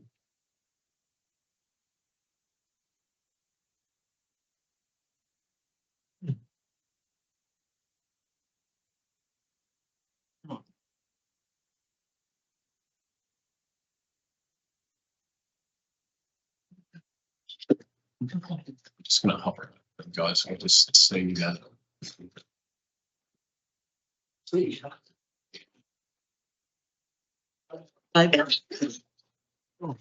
Doing messages, true, Tracy? Yep. First one. See them. Hey, man, this one, guys. We got down there, 45,616. Yeah. Which is sitting there. about right, because if you, That's the 38 plus 6,000. yeah, Okay. Cool. It's 1.6. Oh, look at that. okay, Yeah. 45,616 minus 38,123, yeah, oh, Should be 7,616. 7,616, yeah. Yeah, so there's just something going on with the table there. so, but that makes sense because it was wanting 2.5 ADMI, 7.5 raised to 10. Yes. So that's where you get. Okay, Yeah, thank you. yeah, sweet. It's just good to double check in the room and Our see. CFO would be proud of being. Yeah. Right, so we've got, I'm gonna get that through. Yeah. okay. Um, Double. So therefore, David, Yeah. does that top figure, the reserve figure, should it be 7,616? Yes, Yeah. correct. Yeah. And it's been changed there. Yeah. Ah, great, Perfect. thank you. It's just good. It's way harder to fix it when we left than when we're in the room. Thank you. What an exercise this has been. Easy as that. And look, and we've even reduced how much is going to potentially come out of the reserves. So Yes. So if we start at the beginning, Yeah. so no high demand 7,616, and then allocates 7.5 to Puna Rangatahi this financial year and 10 next financial year, allocates 15 to Dunstan Equestrian, subject to approval of the reserve funds, and otherwise it's 10K. Approves 10K to ADMI approval from reserve funds, and otherwise it's 7.5. Approves 1, 2, 3, 4 to the toy library, 3.5 to 2.5 each year for pipes, 882 to keep Alex and Clyde beautiful, 2,000 to Juniper Close, and 3K each year to the citizens advice. okay. Oh Yeah. So it's F to O. Okay, is somebody happy to move F through to O? Martin, second to Tracy, all in favour? Have you got a conflict, Against? Tracy? Only with one. But to be fair, when I say I've got a conflict, I'm a volunteer. I do not get any financial benefit, but I am a volunteer for the RDA. So not for It the, just might not be your name on there. so you can take me off if you like. Okay, so I need another seconder then. Okay, so Tracy's taking her name off. Die. Okay, we'll try again. All in favour? Against? Carried. Thank Thank you. you. It was the hardest round ever that I've had. This one, Vincent, this round was the most challenging because of the demands, because of the exceptional and it's a good place to be because they're exceptional projects and it shows community outdoing stuff. So well done. And then you team. chuck in the reserves that we have there. It's, yeah. Yeah. Thank you very much for all of you, both of you. And thank you, team. That was quite an exercise in decision making. It's going to benefit quite a lot of, there's quite a broad benefit of people and amongst that demographics, the whole lot. So yes, it's exciting. Say thank you to everyone for your continued support. Thanks, Paula. Yeah, Keep up the hard work. Now we'll move on to the third agenda on our item 20. Oh, it's really fine.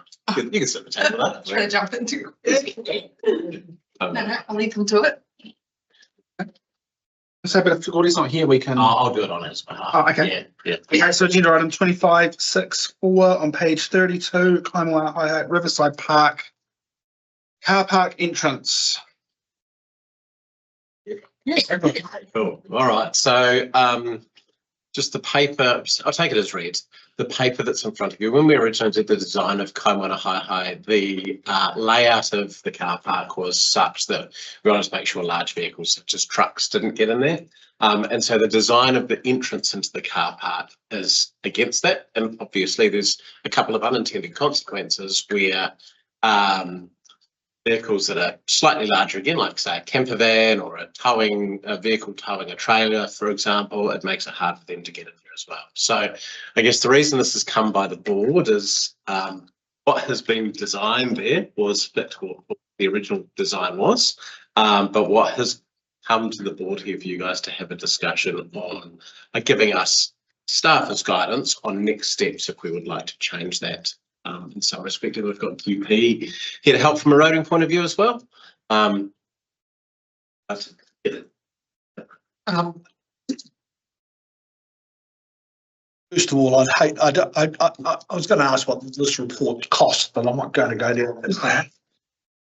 I'm going to suggest that even in this report is admitting that camper vans and towing vehicles are going to be struggling to get in here. Yeah. I'd like, as you well, everybody around this table knows, the damn thing goes. Yeah. And if it needs a recommendation, that in its entirety, we police it ongoing as far as the use for trucks are concerned, because I think it was an idea which frankly doesn't work. I mean, I noticed the sign had been bowled over the other day. Again, twice now I've had a regular user comment the fact that they've seen vehicles actually stuck on it, right? And if you go and look at it, you can see the damage which has been done to it. So somebody get their jackhammer out and get rid of the damn thing.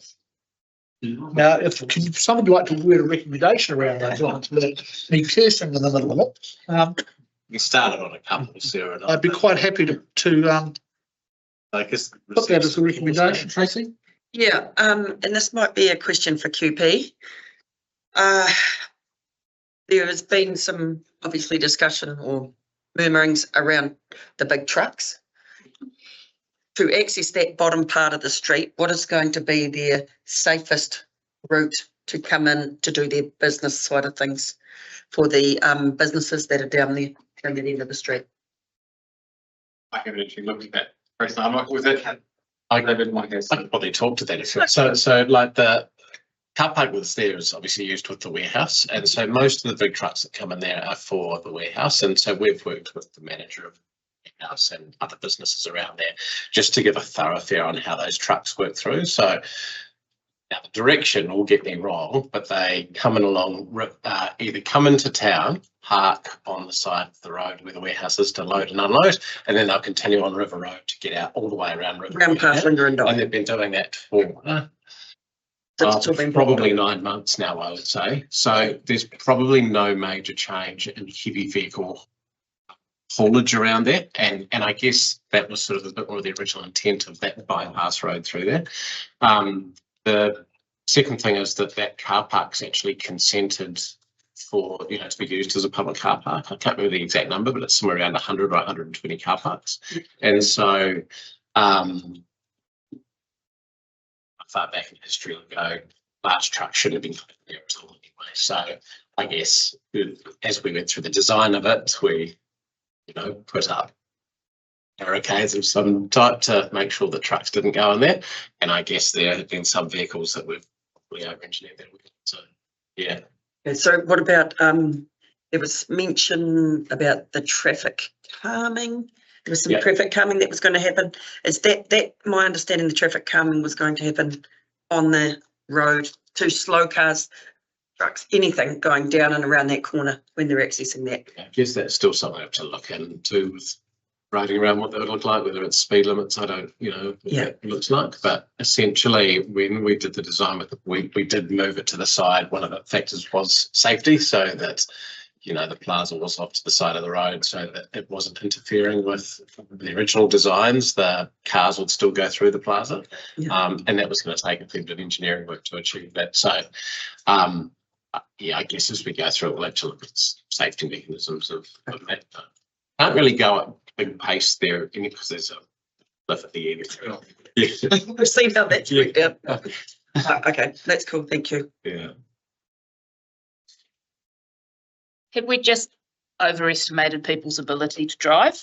Because looking at these pictures, that corner is capable of carrying everything up until a city bus. But we don't seem to be able to have people navigate their cars around it safely. What to know?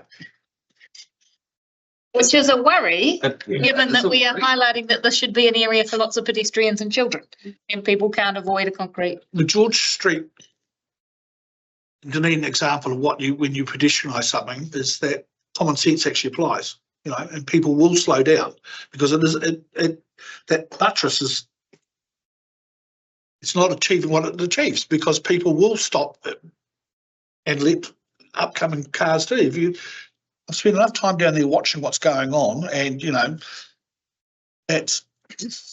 Yeah, I think if we're removing the island, we'd want to put some kind of sign in there, such as I don't know. It'd be a decent sign we could put up to say no large vehicles or something to that effect, but just something in there that we make sure that. Obviously we don't want somebody parking in there at 6 a.m. and then they realise there's 100 cars to navigate, So, if we are to remove it, then just making sure we have certain signage in there. And enforcement. Well, I guess, I don't know what that would look like, but. There's a whole more challenging restrictions that we've had to go through the final process and be in, but we can look at that when we come back around. Parking adjustments for Clarkstown as well. And there are some smaller fold down options. So some options around sort of bridge narrowing that have the sort of mountable yellow and black. I'm not sure if there's different colour options because that's not nice for there, but that you actually put in those flexible poles and different things. You might be able to do something slightly narrower to still have some signage and have sort of the left arrow pointing so you know which side to go in just to wayfinding. There's the two different issues we're talking. One's access, who can access the car park, and one's safety and speed. And if you're coming down Tarver Street to go over the stop bank, you're not going to be going at speed unless you get airborne. It's only coming from the other way, which is plenty of visibility. So speed's not a drama, is it? I think two different things, and we probably at the end of the project, and when you do projects around roading, you would do typically a safety audit afterwards, and you would look at how it operates and look at if there's any additional considerations, additional signage, traffic calming, and everything that you do, just to make sure, because you don't necessarily know exactly how it's going to operate coming in. So we look at working with that team on that, but I think the main issue is the fact that most vehicles can access this park, and it has demonstrated that. But if some vehicles are struggling and not able to do that, some drivers are struggling. Maybe. Okay. Anybody else? Anything they want to add? It's a draft resolution, so.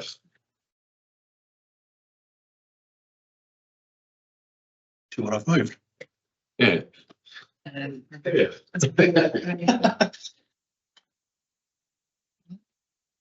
Maybe request staff.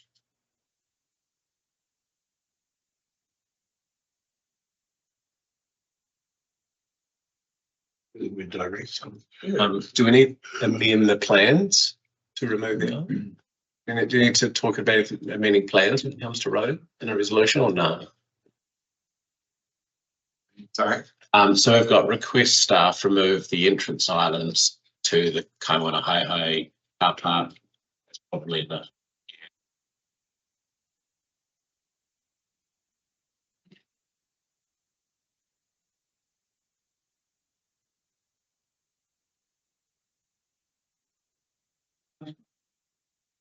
reports. And install appropriate signage. Is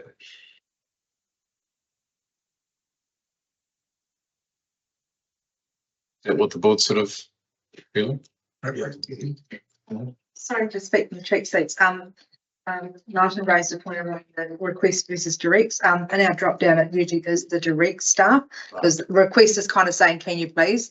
But the board is asking us to do it. So directs is probably. Sweet. Martin, are you happy to move A and B? Very happy to move A and B. Do we need the old catch-all CEO? Slide. Do we have, does I don't know if it can avoid. good question. Do we have the request delegation to be able to direct this matter? That's all Now that it's distributed, good. Yeah. Request Question, Tracy. would be enough, wouldn't it? Well, no, Tracy's point is it's got a funding implication, and whether or not the board can now with district-wide funding, but it needs a recommendation of council. Peter? What's within the Well, budget, doesn't it? Yeah, is it within the budget? Is it, because it's usually. Roading budget. No, it's Riverside Park. It's not. No. So we're just changing Oh, the, the River Park budget. yeah, we're just changing project plans here. Okay, So, yeah, so is there no budget implication from this? well, there will be, but it would come from the budget. Or Riverside Park. Yeah, for Riverside Park. No, so there's going to be no budget overrun, so therefore there's no impact, so therefore the and direct us to do it. Cool. Good old distributisation. Thanks, Essie. Yeah, Martin's moved to seconder. Right, that was quick. All in favour? Aye. Against? Carried. Thank you, everybody. Cool. Right now, it's your turn now. So agenda item 25.6.5, naming of open space in Alexandra on page 39. Kia ora koutou. This one follows on quite nicely from the previous one. There's a bit of a link. This report is to update you on the naming of the new section of the Manahiri River Track in Alexandra.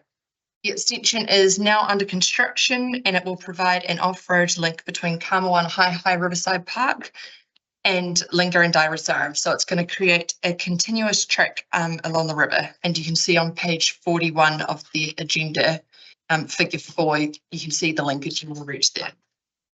Because this is an extension of an existing track, the proposal is to continue using the name Manahiri River Track. This reflects the continuous nature of the route and ensures and avoids any duplication or confusion. So the link to the policy, Council adopted the Open Spaces naming policy in 2024. We reviewed it in June this year. The policy provides a framework to ensure that names are appropriate, distinct and supported by the right level of engagement. In this case, because it's not naming or renaming, public consultation is not required. However, because the existing name has been assessed against the policy criteria, so to make sure it meets the considerations, such as reflecting local topography, celebrating placemaking, commemorating history, and recognising names already in common use. Engagement has been undertaken with the Alexandra Riverside Park Trust, the Waiora Manahiri Group, and Mana Whenua through Okaha. In summary, the proposal is that the extension continues under the existing name, Manahiri River Track, and this report is provided simply for your information. Excellent. I'll move we tip the report. Seconder, Tony, all in favour? Aye. Against? Carried. Thank you. That's already been taken. Right, so 25.6.6, the year's reports.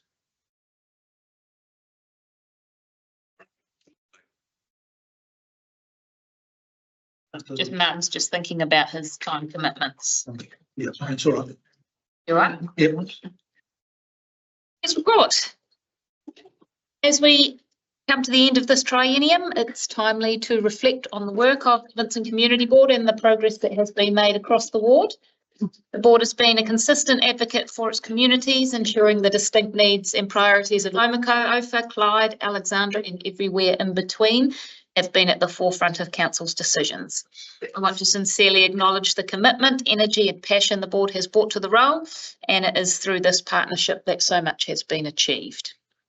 In Omako and Ophir, we've invested in improvements that strengthen community wellbeing and resilience, including the retention of the Ophir Hall and supporting the Omako Hub, which is due to break ground soon. And work to progress water infrastructure resilience continues. And in the meantime, the lagging of the pipes across the bridge has been appreciated this winter. These projects may not always be visible, but they are essential for the long-term health and sustainability of our rural communities. In Clyde, the Heritage Precinct upgrade stands out as a significant success. This project has not only protected the unique character of Clyde, but has also created opportunities for local businesses and the tourism sector, enhancing the visitor experience while staying true to the town's heritage values. The steady growth of Clyde has also required careful planning, and progress on infrastructure investment has ensured that this growth remains sustainable and community focused. 2 new subdivisions are filling up quickly, and we eagerly await an announcement on what is to become of the old petrol station site in the middle of town. In Alexandra, a number of exciting projects have taken shape. The redevelopment of the Kamoana Haihai Riverside Park has been a highlight, providing, despite the concrete berm of doom, providing an enhanced green space at the heart of the town and opening very soon. Improvements to playgrounds and recreational facilities have ensured families have safe, modern and accessible places to enjoy. The redevelopment of Alexandra Library has created a beautiful area that is well utilised by many in our community and is a wonderful place to visit. Support for planting at the Half Mile and Lower Mannaburn recreation areas are progressing well, and we are looking forward to the Blossom Festival at the end of this month, once again championed by the board. Across the Vincent Ward, Council has also delivered on smaller but important initiatives, upgrades to footpaths, improvements to lighting and investment in community halls and reserves. Each of these projects, though modest in scale, contributes to making our town safer, more welcoming and more resilient. Looking back, the past 3 years have not been without challenges, from rising costs to the impact of reform process, but what stands out is the way the VCB, working in partnership with Council, has kept its focus on delivering for people in place. Together we've made real progress investing in infrastructure, protecting heritage and retaining facilities that strengthen the heart of our communities. Very proud of what we have achieved in the Vincent Ward and offer my heartfelt thanks to all of you for your time, your commitment and your energy over the past 3 years. I'm happy to move that we receive the minutes reports. Can I second that one? Cool. Roger will second it. All in favour? Aye. Against? Carried. Are you okay for time, Martin? Yep. Okay. Right, so now we'll move on to Chair's report. I've just been sitting here cutting things out because Amy's already covered a lot of it. Say it again. It's all good. Keep moving. Right, so it's been busy and I would say successful term for the VCB. Well, not the most popular topic. I was reflecting the other day on one of the first ones we dealt with, which was successfully navigating the Half Mile Reserve and the tree removal and reinstatement of natives. Although it's a long-term intergenerational project, the reserve management plan will help to guide it into the future. We've also worked alongside the community and council to progress a number of long-awaited community projects. Kaimoana Haihai Riverside Park, the soon-to-be-built Dunstan Turf, the Manihikea Valley Community Hub, and very recently the Abbey Field. Members of this board have also played an active role in the long-term plan, with 46.8% of general submissions and 83% of youth submissions coming from this board. I still love those numbers. Council approved every recommendation we put forward in the long-term plan, from retaining the outdoor pool and some of the halls to giving Blossom Festival greater financial security by moving funding from our grants for tourism fund.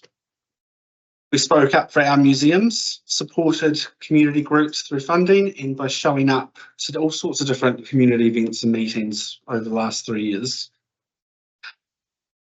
We took the VCB on the road to both Clyde and Omako to some very well-attended meetings. Despite the changes to delegations, I'm confident this board has remained an active player in local government and a strong voice for the people of Vincent.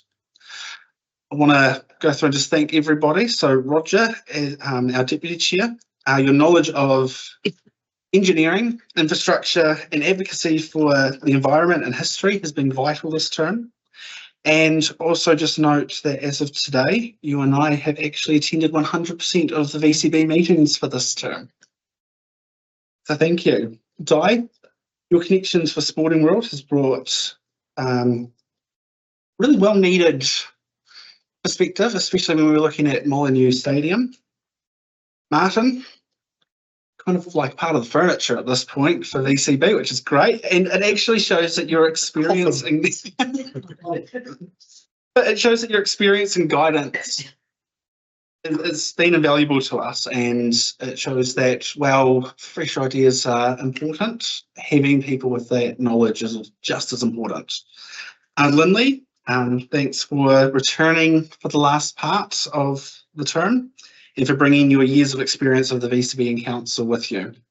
Tony, your financial insights and support for local events and businesses has shaped many conversations around this table, both here and privately, and really appreciated it. Tracy, your legal expertise and your attention to detail and advocacy for our rural communities has also been really invaluable this term, so thank you. And of course, to our original chair, thank you for your leadership through district-isation in those first 2 years, ensuring that the VCB remains a central part of local government in Otago.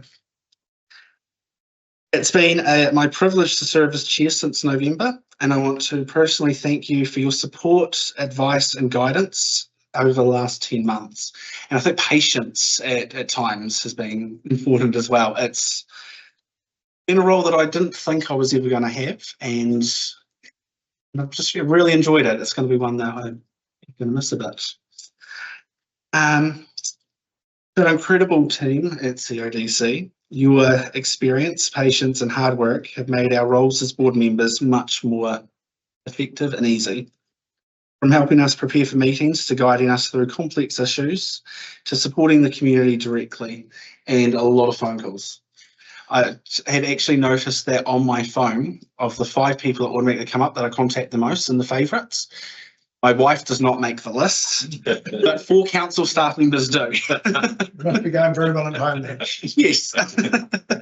And on that note, on behalf of the sport, I'd also actually like to thank Wendy, Anita, Christine, John, Christine, Patty, Matt and Summer. So each of them have contributed to the sport's success as well, supporting us behind the scenes and actually sacrificing a lot of their time with us for us to be able to do this and to succeed as a board. And most importantly, thank you to the people of Vincent, from Alexandra all the way to St. Athens. Thank you for trusting us to represent you and being your voice over the past 3 years. It's been an honour and a privilege for all of us. So for the last time this term, I'm going to move that the chair's report be received. And Roger will second it. All in favour? Aye. Against? Carries. And members' reports. Well, thank you for an interesting summary of the triennium. That was great. Since the last meeting, I've attended a meeting of the Alexandra District Museum Board, attended a meetings plural of the Alexandra Clyde Beautiful that included a section of the Kanaka Walkway with CODC staff. The CODC is taking over the Kanaka Walkway maintenance with help of KACB in terms of planning. Attended a meeting of the Elevate Business Group, attended a meeting of the Dunstan Friendship Club, attended a meeting in Creative Writers Circle, attended a meeting of the Central Otago District Arts Trust. And perhaps I could finish with a little note about the health system. We have these negative things coming in the newspaper about the emergency department and ophthalmology and urology, and there's always something that's not doing well. I had a medical event which saw me put in a helicopter, landed on the roof of Dunedin Hospital, surgery that afternoon, pacemaker and here I am now, still upright. So for me, that the public health system works fantastically. Can't speak more highly of how efficient. Thank you. I'm really glad you're still, you're able to make it today. Right, Ty. Attended meetings of the Alexandra Rugby Football Club and the Alexandra Golf Club. Attended several meetings of the Central Otago Charity Golf Classic. Those of you that don't play golf, this tournament's been going for 53 years this year. That's 240 men to Alexandra over 3 or 4 days. And this year's charity is going to be the Central Otago Hospice, which is a great thing. I've been heading up this tournament for 28 years now. And it's a great fundraiser for the community. And I also zoomed in for a meeting for Valence Cottage, which is work in progress, basically, but it's me. Thank you, Ty. The busiest man in the room, Martin. I'd just like to acknowledge the team sitting around this table, because some of us may not be here post-October. And I think we're heading into a new term of this council, which could be a lot more fractious than it has been in the past. And I'd like to say that it's been a real pleasure and privilege to working alongside the elected members and the team staff. As Her Worship has stated, we've had some really big successes this year. This term, done some really good stuff. And back in all the years that I've been around, it's great to see projects which were kernels of an idea 20 odd years ago actually come into full fruition. I will also express my frustration about sometimes the processes do take a little bit of time, but we get there eventually. And yes, we're 3 weeks out from Blossom Festival, and things are shaping up really, really well. Program, once I get my photograph taken and disappear, will be at the printers today, and being distributed around everybody by week's end. Banners are going up in about 10 days' time, and spring is spring. So looking forward to it. We've got a good Blossom Festival, you know, got 9 competitive floats, 8 princesses and a prince. A lot of new people getting involved, which is great, because you've still got the stalwarts who've been, it almost sounds like forever, but there's new people joining us, so which is great. So again, and on a personal level, to thank everybody around this table for the support that you give me and what I endeavour to do. So thank you. Quite a valedictory speech. I'm planning on being back. You know, It's quite a balance, isn't it? Right, Tracy. I have attended a couple of meetings of the Central Otago AMP show as well as the AGM, and we are shaping up to look like another great year. It will look a little different this year. We're going to have to redesign a few things at the grounds. As Her Worship pointed out, the hub will be breaking ground, and so that area will be, for this year only, will be out of bounds type thing. So that's a bit of a work in progress, but we're excited to see what new and exciting ideas come there.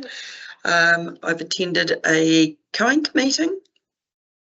I have been out of, I guess, public service a wee bit for a few weeks while I've been sharing, so that takes 100% of my time during that. And just a shout out to everyone who works in that industry at this time of the year and for the last couple of months, because it is an incredibly busy time of the year for fine wool and strong wool growers. The other thing I did, which isn't really council or community board, well, it is kind of community board, but I attended Kathy Wallace's retirement evening Now, Kathy Wallace, for those of you who don't know her, has worked for 23 years at CRT and then Farmlands. And it made me reflect on the amount of people that live in our district that have worked or been part of a business or a group for a really long time. And I thought how much additional things that she has done for the people of the community other than just her paid role. And I think it just reflects on essentially what we are as a community and how much stuff everybody, you know, all of you sitting around the table, and what gets done behind the scenes for a lot of things. So yeah, so it just made me reflect and I thought it was really good. And thank you very much, Jaden, for your kind words, and thank you for your leadership over the past few months. Okay, I've attended the E3E Vanuatu presentation a couple of weeks ago, which was kind of interesting for their growing presence in the community, gives a good understanding of their culture and history. The heritage talk on the moa and its demise in Clyde Museum a couple of weeks ago. Right, Dunstan AGM, where we had Hayley from Dunstan Hospital speaking about where they're going as much as where they're at. Obviously, as Roger said, the ministry gets a lot of bad press about the state of the nation, but they're going pretty damn good. So really going to be an interesting part of our future. And but like Tracy, thank you, Jaden. You stepped up to the breach. Yeah, been really good working underneath leadership. Somebody wants to move those reports we received? Di and Tony, all in favour? Against? Carried. We're almost there. Our governance report on page 54.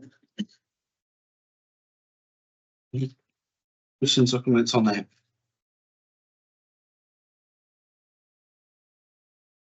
It's nice to see that things are moving against with the Dunstan Park division. Yeah. Okay, somebody want to move that we receive that report? Okay, so Tracy and Tony, in favour? Against? Carried. And then finally, the date of the next meeting for the Vincent Community Board will be the inaugural meeting of the new board on the 30th of October. So thank you, everybody, and good luck to everybody running for the BCD. Disappear, but we do it now then.